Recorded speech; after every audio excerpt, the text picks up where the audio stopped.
जिज्ञासु मित्रों, बहुत बहुत अभिनंदन है आपका दिव्य सृजन में। प्रत्येक दिवस की भांति आज भी इस लाइव चर्चा में हम एक विशेष विषय पर चर्चा करने के लिए उपस्थित हुए हैं और वह है आत्मनिष्ठा कैसे बनेगी, माया का आवरण क्या है।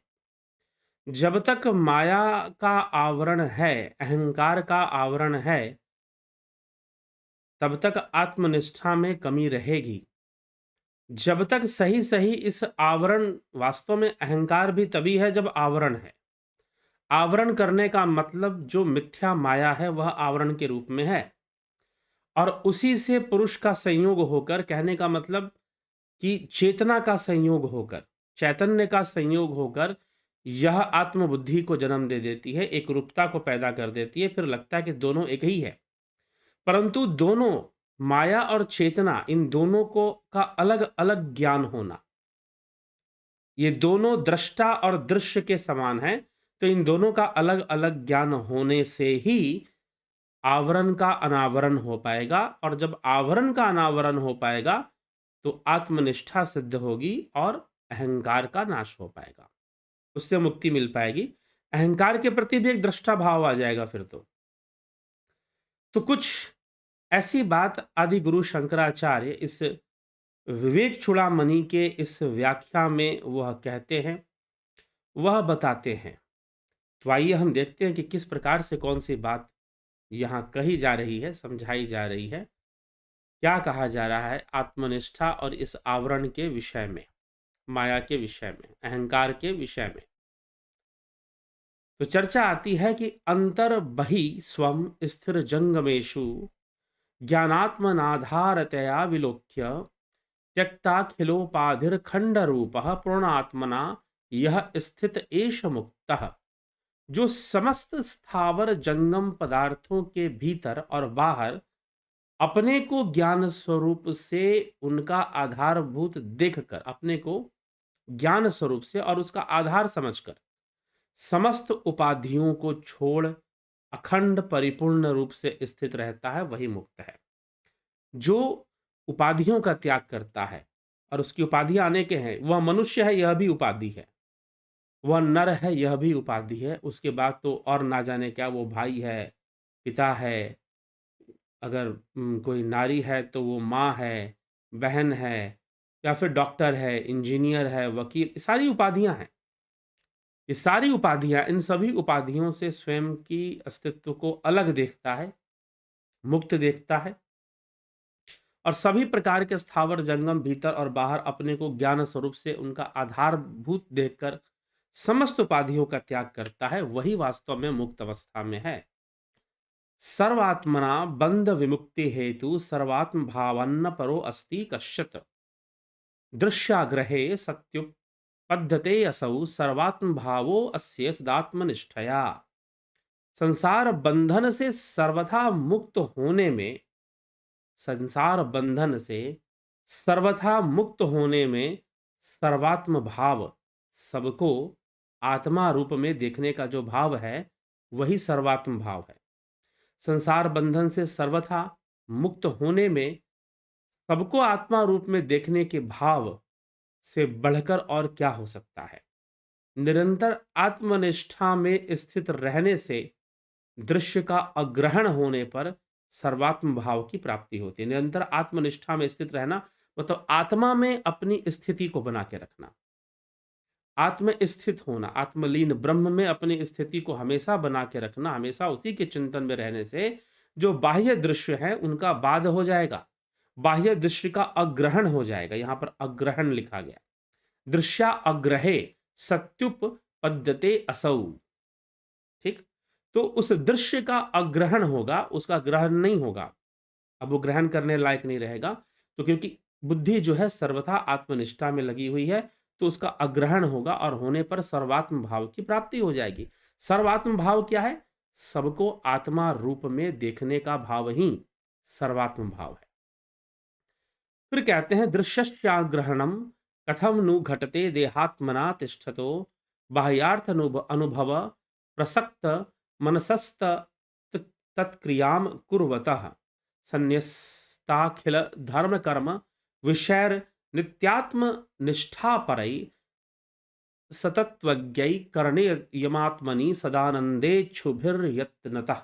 अर्थात जो लोग देहात्म बुद्धि से स्थित होकर, अर्थात देहात्म बुद्धि मतलब जिन्होंने देह को ही आत्म स्वयं आत्मा मान लिया है या देह देह को ही अपना अस्तित्व मान लिया है, जो लोग देहात्म बुद्धि से स्थित रहकर बाह्य पदार्थों की मन में आसक्ति रखकर उन्हीं के लिए निरंतर काम में लगे रहते हैं, उनको दृश्य की अप्रतीति कैसे हो सकती है?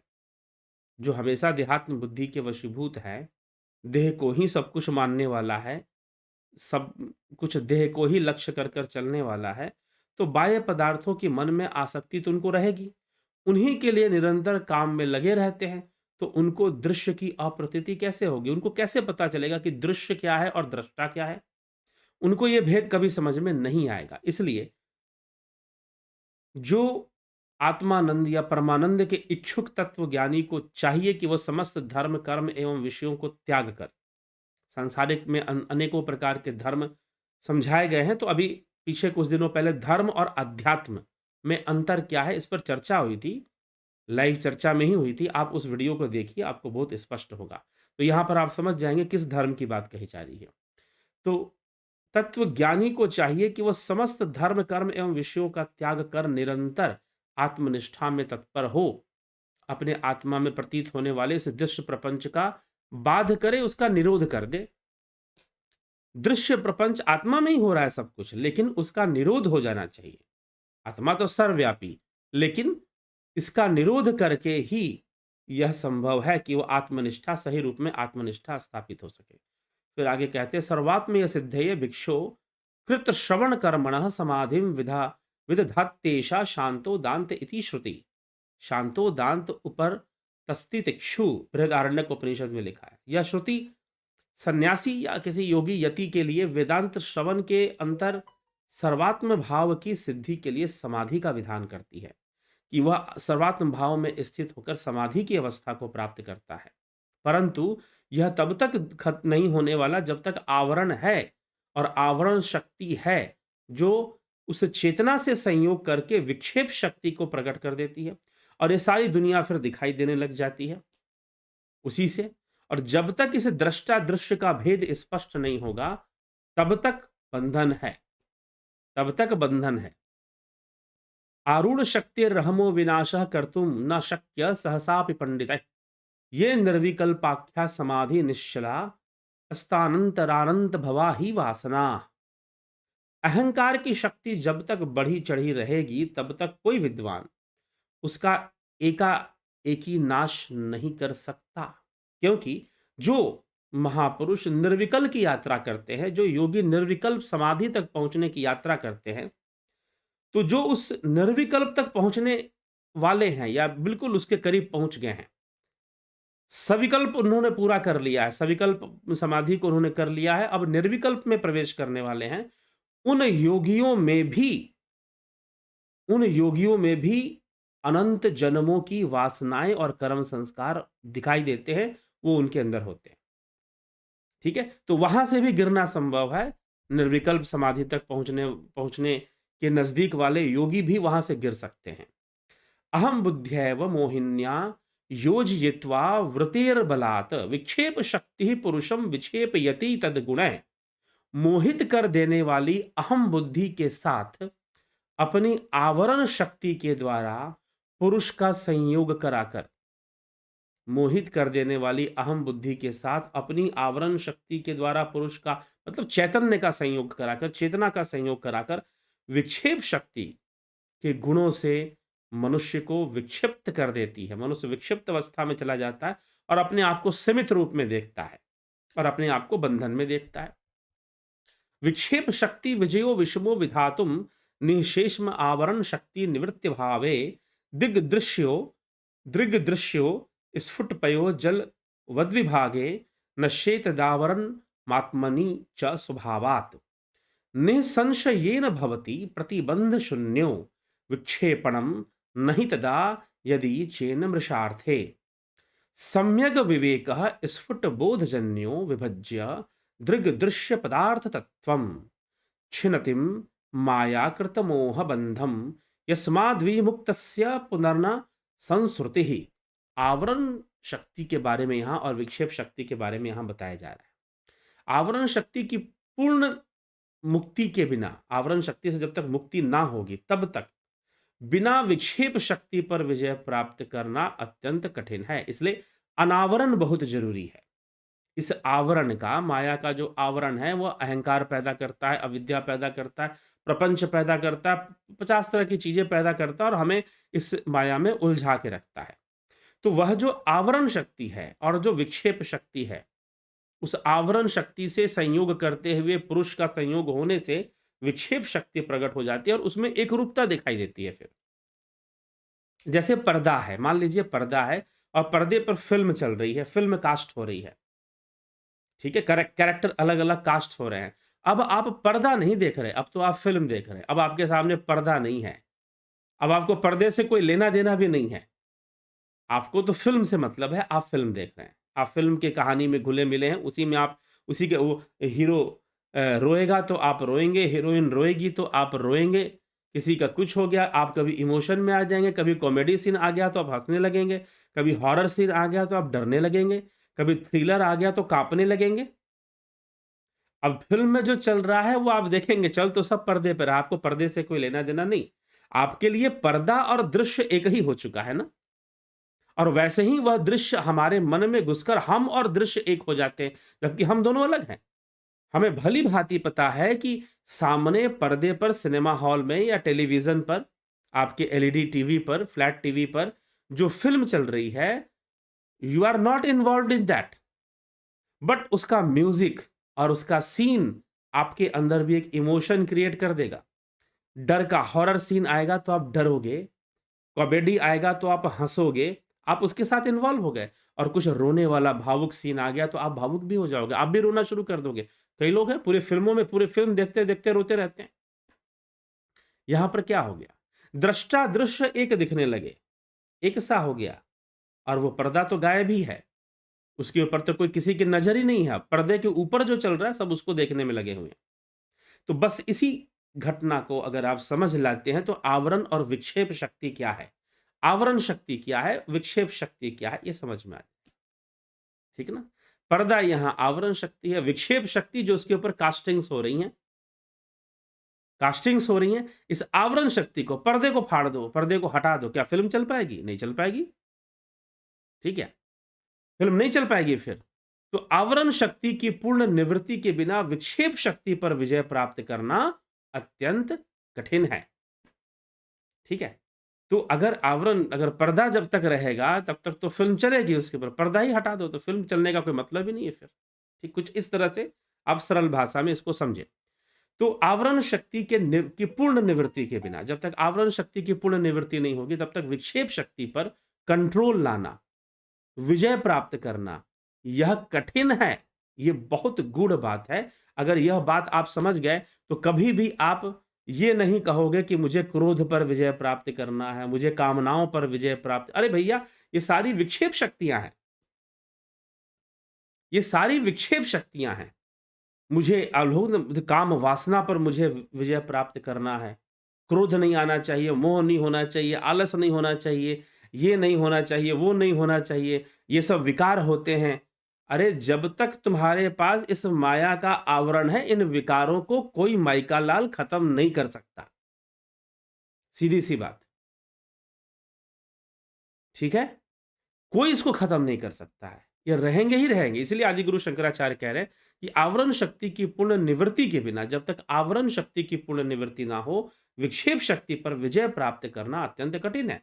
दूध और जल के समान दृष्टा और दृश्य को अलग-अलग होने का स्पष्ट ज्ञान हो जाने पर आत्मा में छाई हुई वह आवरण शक्ति अपने आप ही नष्ट हो जाती है।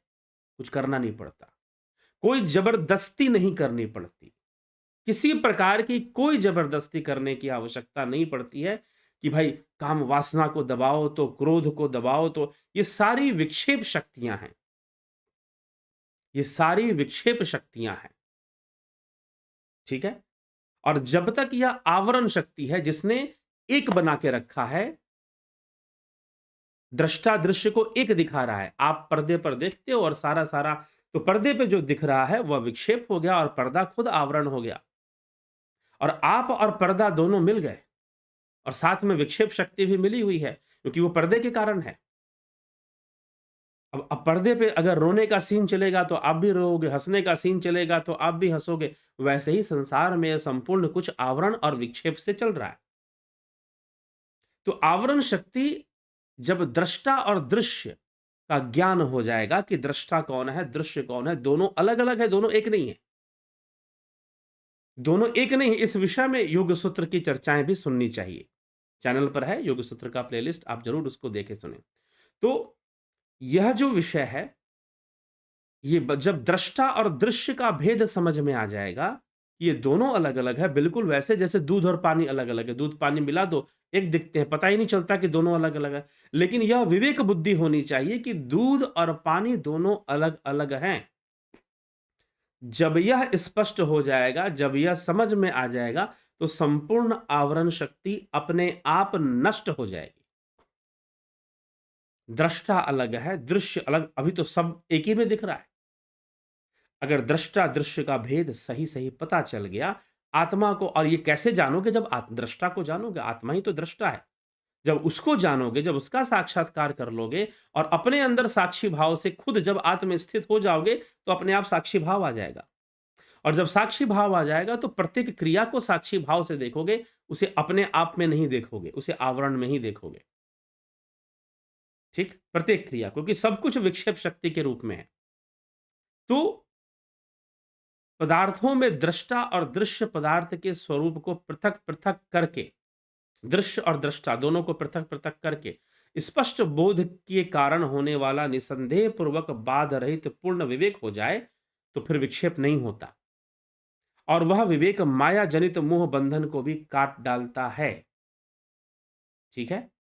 वह विवेक जो है माया जनित मोह बंधन को भी काट डालता है, जिससे कि दृष्टा और दृश्य का विवेक, आत्म वस्तु का विवेक होना, इसका तात्पर्य यह है। परावरैकत्व विवेक वहिनी वहनिर्दहत्य विद्या गहनम हेशेषम किम स्यात् पुनः संसरणस्य बीजम द्वैत भावम समुपेयुषोषयस्य समुपेयुषोऽस्य। ब्रह्म और आत्मा का एकत्व ज्ञान रूप अग्नि विद्या रूप समस्त वन को भस्म कर देता है। ब्रह्म आत्म एकत्व बोध, ब्रह्म आत्मैक्यत्व बोध इसको कहा जाता है। तो ब्रह्म और आत्मा का एकत्व बोध होना, संपूर्ण अविद्या रूप समस्त यहां पर हो जाता है, और ब्रह्म और जो आत्मा है वो दोनों एक ही है, और वही दृष्टा है। उन्हीं के कारण सब, जब जीव को अद्वैत भाव की प्राप्ति होती है, तो उसको पुनः संसार प्राप्ति का कारण ही क्या रह जाता है? कोई कारण नहीं, क्योंकि अद्वैत भाव को प्राप्त कर लिया उसने, ब्रह्म भाव को प्राप्त कर लिया उसने, वैसी अवस्था को प्राप्त कर लिया, दृष्टा दृश्य का भेद दूर हो गया।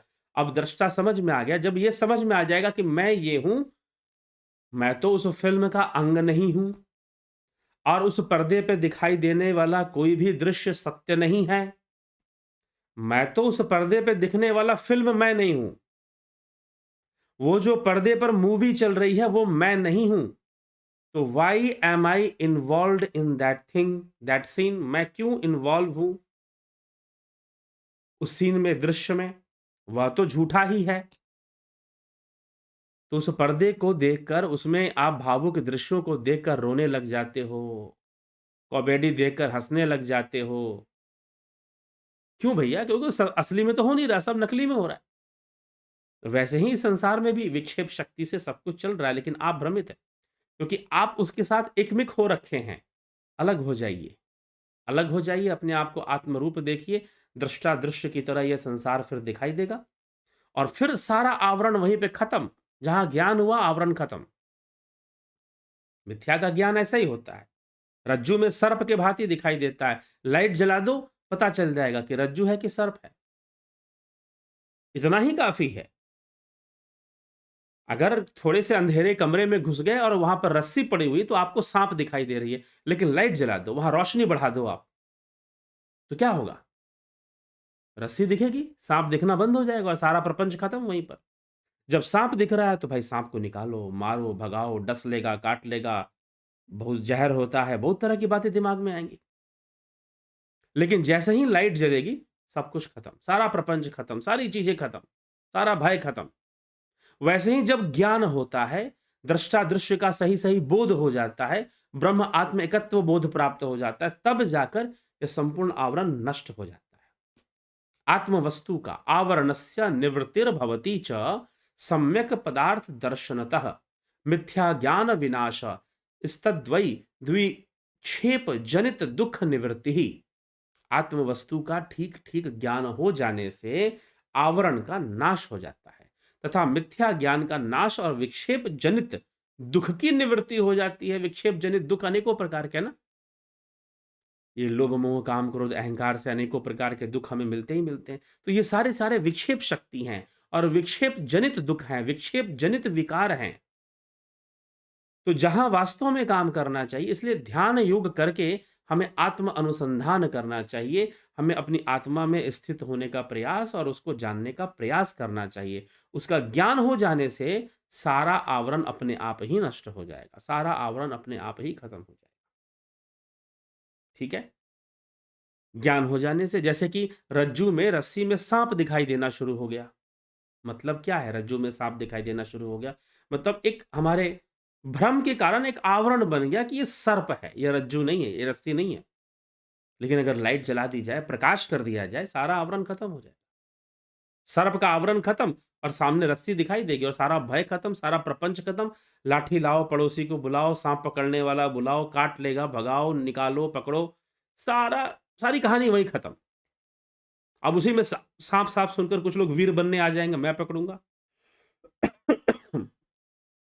ठीक है? लेकिन जैसे ही लाइट जली और साँप का आवरण खत्म हुआ, तो वहाँ पर रस्सी दिखाई देगी और सारा खेल खत्म, सबकी वीरता खत्म। जो बहादुरी दिखाने आने वाले थे, वो भी गए अब कि भैया ये तो रस्सी है, व्यर्थ में ही साँप-साँप चिल्लाए बैठे हैं। तो ये बात हो जाती है, तो इसीलिए ज्ञान का प्रकाश जब आत्मा अंदर के अंधकार को, अंतः तमस को जब ज्ञान के प्रकाश से दूर होगा, आत्मज्ञान के प्रकाश से, दृष्टा दृश्य के साक्षात्कार से जब दूर होगा, तो फिर जाकर ये सारी समस्या का समाधान होगा। बड़ा सुंदर गोस्वामी तुलसीदास जी भी इस विषय में रामचरितमानस में लिखते हैं, एहि विधि जग हरि आश्रित रहहि यद्यपि असत्य देत दुख आहि।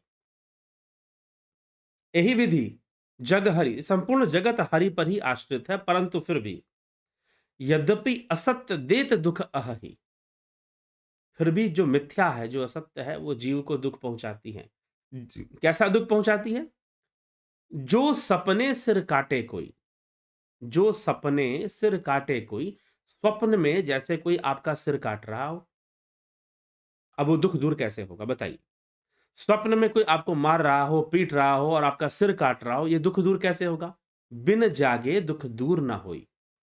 जो सपने सिर काटे कोई, बिन जागे दुःख दूर ना होई। जब तक जाग नहीं जाओगे, तब तक यह दुःख दूर नहीं होगा। कोई सिर काट रहा है, वो दुःख आपको होता ही रहेगा, ठीक है? लेकिन जब जाग जाओगे तो सारा दुःख निवृत्त हो जाएगा, सारा दुःख खत्म हो जाएगा। तो घुमा-फिराकर एक नए दृष्टि से, एक नए दृष्टिकोण से आदिगुरु शंकराचार्य आत्मज्ञान की ओर प्रेरित कर रहे हैं। दृष्टा-दृश्य का, आवरण शक्ति और विक्षेप शक्ति का की चर्चा लेकर, और इसके इससे अच्छा है कि हमें इसका कॉन्सेप्ट भी क्लियर हो रहा है कि आवरण शक्ति क्या है, विक्षेप शक्ति क्या है। ठीक है? तो ये सब स्थिति है, हम इसको समझें और इसका लाभ उठाएँ। तो जिज्ञासु मित्रों, आप लाभ उठाएँ और जो है 14 दिसंबर से प्राकृतिक चिकित्सा और ध्यान योग के ऊपर कार्यक्रम शुरू होगा। ऑनलाइन कार्यक्रम होगा, आप सब इसका लाभ उठाएँ, जॉइन करना चाहते हैं करें। इसकी डिटेल्स आपको अवश्य मिल जाएँगी, कैसे जॉइन करना है, क्या करना है, करें और इसका पूरा-पूरा लाभ उठाएँ। बहुत-बहुत आभार। ध्यान योग करें, ध्यान योग से ही इस विक्षेप शक्ति का निवारण होता है, आवरण का अनावरण हो जाता है। ध्यान योग से ही आवरण का अनावरण हो जाएगा, ठीक है? सारे जो भेद हैं, वो खुलते हैं। तो चलिए, इसी के साथ अभी विराम देते हैं और कल फिर 9 बजे लाइव चर्चा में मिलेंगे आपसे। अन्य विषय, अन्य नए विषयों पर चर्चा करेंगे। बहुत-बहुत आभार आप सभी का।